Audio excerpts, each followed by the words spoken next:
সম্মানিত দর্শক, নির্বাচনের মৌসুম চলছে।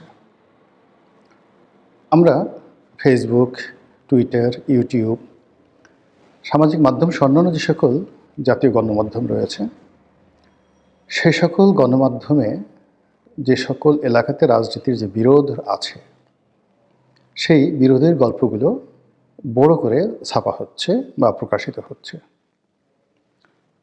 এর বাইরে বেশিরভাগ যে নির্বাচনী এলাকা, সেখানে বিএনপি, জামাত বা অন্যান্য যারা প্রতিদ্বন্দ্বিতার মাঠে আছেন, সেখানে যেটাকে বলা হয় নির্বাচনের যে আমেজ, উৎসব বা নড়াচড়া বলতে গেলে শুরুই হয়নি।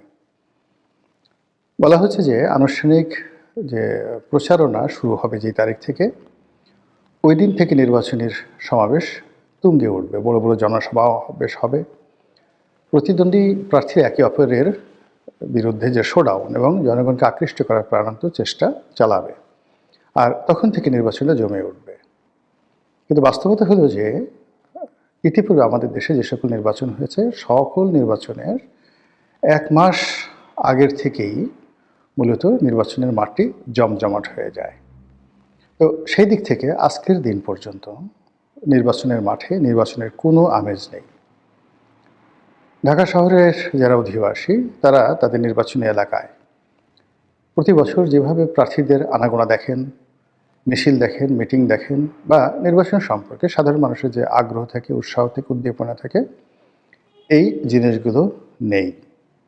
বিনিময়ে যেটা আমরা পাচ্ছি, গ্যাসের দাম কেন কমছে না, সিলিন্ডার গ্যাসের অবস্থা কী, সিলিন্ডার গ্যাস যারা সাপ্লাই করে তাদেরকে শিক্ষা দেওয়ার জন্য কী কী পন্থা অবলম্বন করা যেতে পারে, এগুলো লিড নিউজ হচ্ছে। এর বাইরে জামাতের নেতা কোথায় ধরা পড়লেন, বিএনপির কোন নেতা কোন জায়গাতে গিয়ে কী করলেন, এ সকল যেসব টুটকা খবর রয়েছে সেগুলো ভীষণ রকম প্রাধান্য পাচ্ছে।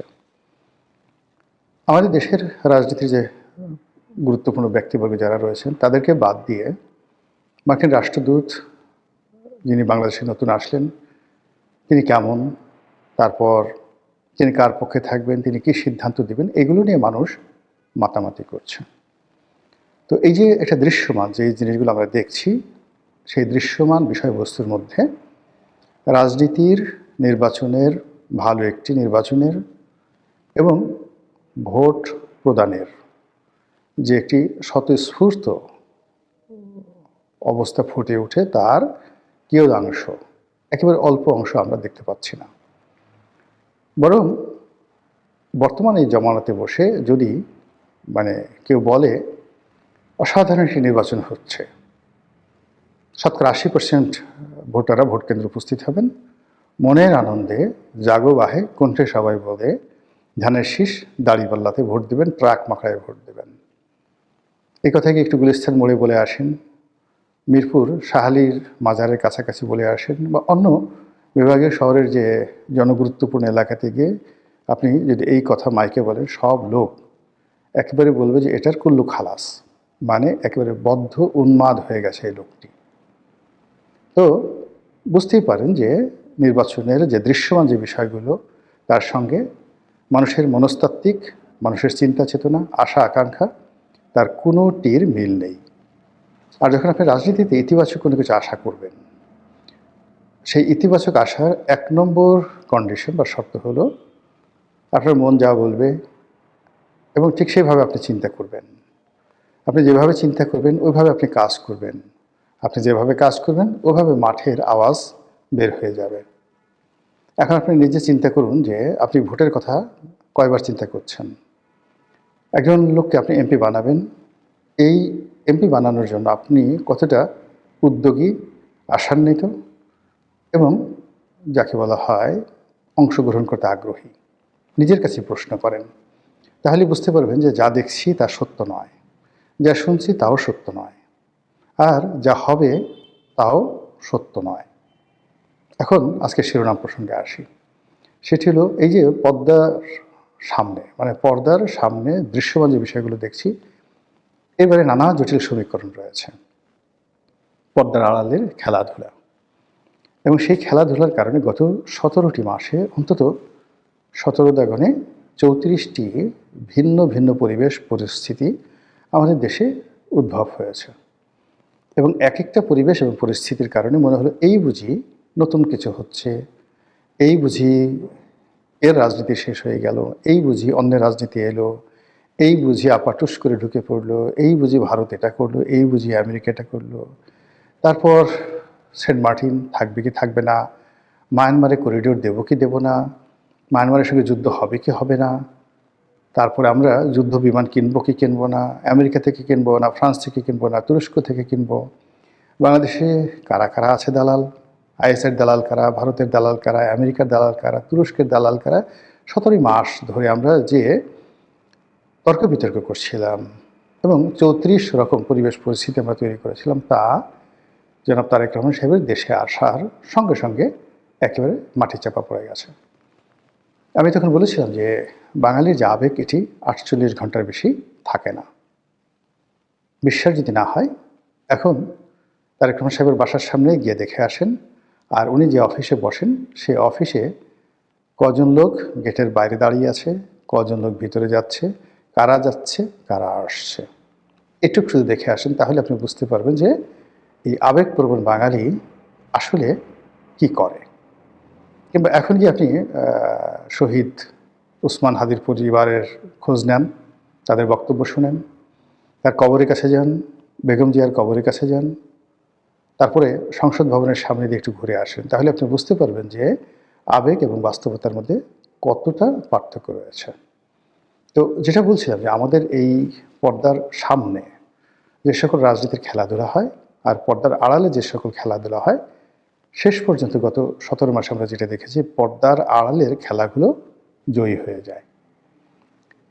বিএনপির মতো একটা বড় দলকে নাস্তানাবুদ করার জন্য, বিপর্যস্ত করার জন্য, পরাজিত করার জন্য যে শক্তিগুলো পর্দার আড়ালে খেলছে দেশের ভিতরে এবং দেশের বাইরে, তাদের সেই খেলাধুলার কারণে বিএনপি রাজনীতির ময়দানে ক্রমশ একা হতে হতে এখন একেবারে রীতিমতো তানহাই নিঃসঙ্গ হয়ে পড়েছে।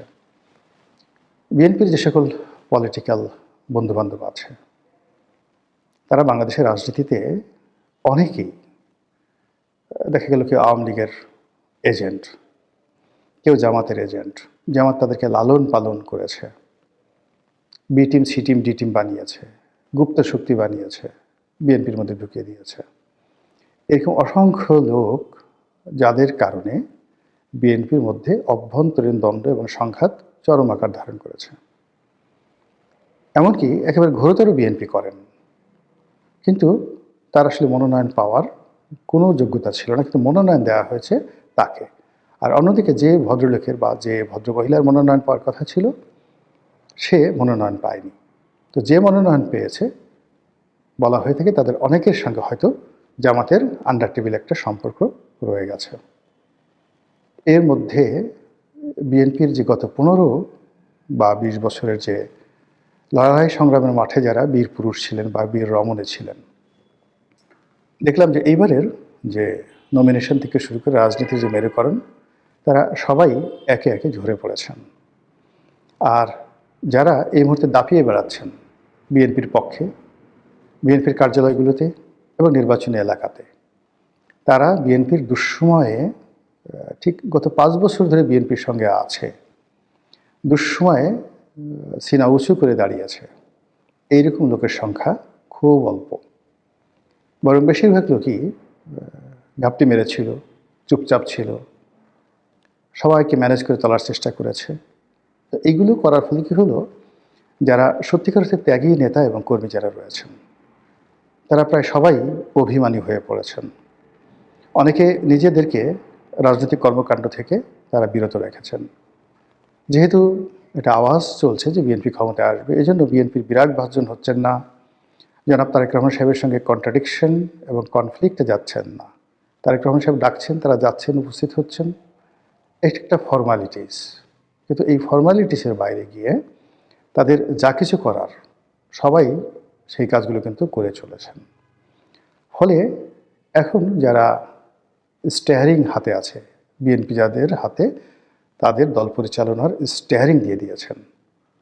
গিয়ে দেখুন যে তাদের সঙ্গে তৃণমূলের নেতাকর্মী, তারপরে যারা মনোনয়ন পেয়েছে তারা, যারা ত্যাগী তারা, যারা জামাতের বি টিম সি টিম তারা, যারা ব্যবসায়ী কোটায় এসেছে, যারা আত্মীয় কোটায় এসেছে, পারিবারিক কোঠায় এসেছে, ভালোবাসা মানে প্রেমিক খুব প্রভাবশালী, প্রেমিকাও ঠিক সুন্দরী।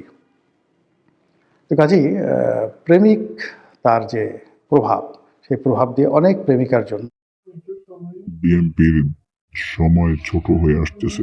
এই কর্মকাণ্ডগুলোর ফলে বিএনপি মূলত নিঃসঙ্গ হয়ে পড়েছে তার রাজনীতির অঙ্গনে, এবং এই নিঃসঙ্গতা বাড়তে থাকবে, প্রতিদিন বাড়তে থাকবে। এবং নির্বাচন যদি সত্যিকার অর্থে হয়, তাহলে এই বিএনপির একাকী হয়ে যাওয়া, বিএনপির নিঃসঙ্গতা তাদের প্রতিপক্ষকে যথেষ্ট শক্তি যোগাবে। আর নির্বাচন যদি না হয়, এই দলটিকে এমন বিপদ এবং বিপত্তির মধ্যে ফেলে দিবে, দ্বন্দ্ব এবং সংঘাতের মধ্যে ফেলে দিবে, যেটা বিএনপির সর্বনাশের জন্য আওয়ামী লীগ শত চেষ্টা করে করতে পারেনি। এবং সেটা আগামীতে যদি কোনো কারণে নির্বাচন না হয়, তাহলে সেই সর্বনাশটি উইদিন 15 ডেজ, 15 দিনের মধ্যে ঘটে যাবে।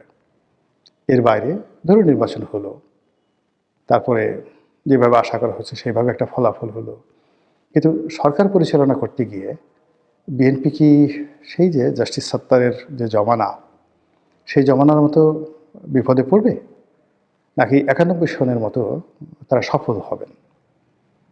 সত্যিকার অর্থে 91 সনে তারা একটা ভালো সরকার চালিয়েছিল, সেরকম সফল হবেন আশাবাদ ব্যক্ত করতে পারেন, তারেক রহমান সাহেবের উপর ভরসা রাখতে পারেন, আস্থা রাখতে পারেন। কিন্তু যদি আপনি রাজনীতির যে সূত্রগুলো আছে সেই সূত্রগুলো নিয়ে নাড়াচাড়া করেন, তাহলে আপনি দেখবেন যে নিঃসঙ্গ এবং একাকী হয়ে যাওয়া, এই দুটো লক্ষণ নিয়ে রাজনীতির ময়দানে কেউ কখনো কোনো কালে ভালো করতে পারেনি। মহান আল্লাহ আমাদের সবাইকে হেদায়েত দান করুন এবং হেফাজত করুন। আসসালামু আলাইকুম রহমতুল্লাহি ওয়া বারাকাতুহু।